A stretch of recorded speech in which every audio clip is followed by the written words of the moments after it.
19-year-old Samuel Richmond faces 4 counts of lewd behavior with kids between the ages of 12 to 16. 4 different minors. The investigation started when one of the 4 came to investigators. Fortunately, we had one that did come forward and provided us this information and helped open up the channels to the other victims. Richmond posted a $60,000 bond after his Tuesday afternoon arrest. Messages to Richmond to get his side of the story either have not gone through or have not been returned. The arrest report says the minors in Richmond were engaging in sexual activity, and 2 of the 4 girls say the contact happened on 3 different occasions. He would pick him up in his vehicle, offer him to take him places, give them rides, and then eventually he started the inappropriate touching, and then it escalated from there. All 4 of the victims in this case knew one another, and any parent out there, according to investigators, who believes their child knows Richmond, it's time to have a conversation about the nature of that relationship. We just don't know if there are other victims out there. So again, we're asking parents, especially if you think your children know this individual, to talk to them. Investigators say a number of the incidents allegedly happened in Richmond's vehicle and in and around the areas of Oviedo and Chulliota. All 4 reports have one specific line saying Samuel Richmond admitted to engaging in sexual activity. Investigators say he gained the trust of the girls, then took advantage of them. In Seminole County, Dave McDaniel, West 2 News.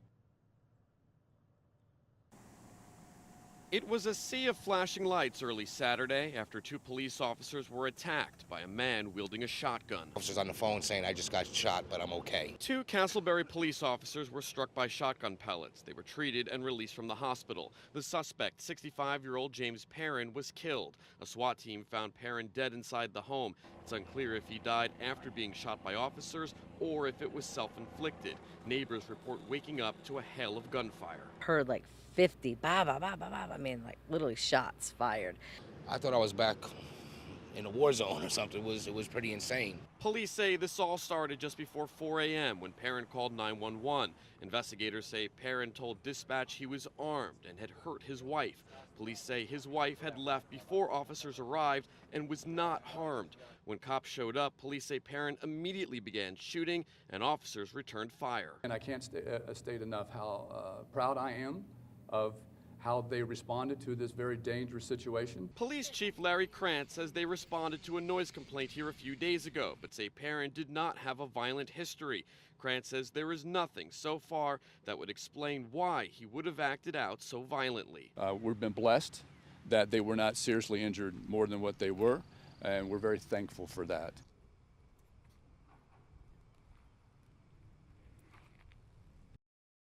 Just devastated. Everyone here today was just, when I announced it to those who didn't know, they were just, in shock.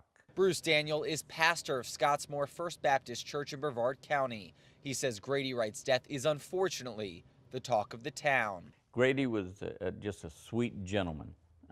Loved to laugh, loved to smile, loved to help. Pastor Daniel says Wright was at his church often, always willing to give back to the community. That's why neighbors tell us they're stunned to see Wright's home surrounded by crime scene tape. He was a wonderful neighbor. Friday night, a concerned friend went to check on the 80-year-old, finding him dead inside the home. For 2 days, crime scene investigators, deputies, and homicide agents worked to collect evidence.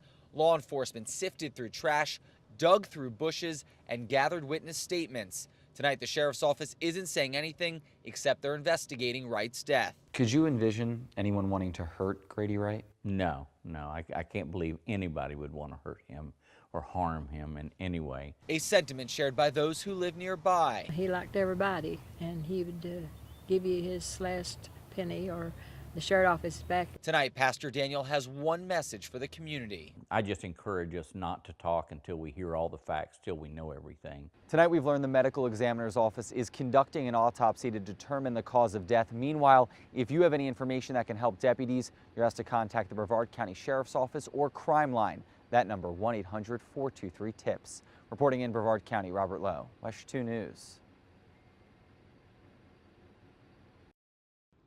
Orange County Sheriff's deputies continue to investigate the shooting of 2 16-year-old boys at this Chevron gas station, which is located just across the street from the Central Florida Fair, which is in full swing. Investigators say around 10:45 Saturday night, deputies responded to the Chevron, which is on West Colonial, just across the street from the fairgrounds, for a report of a shooting. When they arrived, they found the teen boys with non-life-threatening gunshot wounds. Detectives say the teens had just left the fair before they were shot. 4 men connected with that shooting were seen fleeing the area. It's not clear what led up to the violence, but a spokesman for the fair said there were about 15,000 people attending last night and plenty of security to keep them safe. He said because of the reports of a shooting so close by, the fair did close about 30 minutes early. This is the first weekend of the fair, and it will remain open through March 19th. In Orange County, Amanda Ober, WESH 2 News.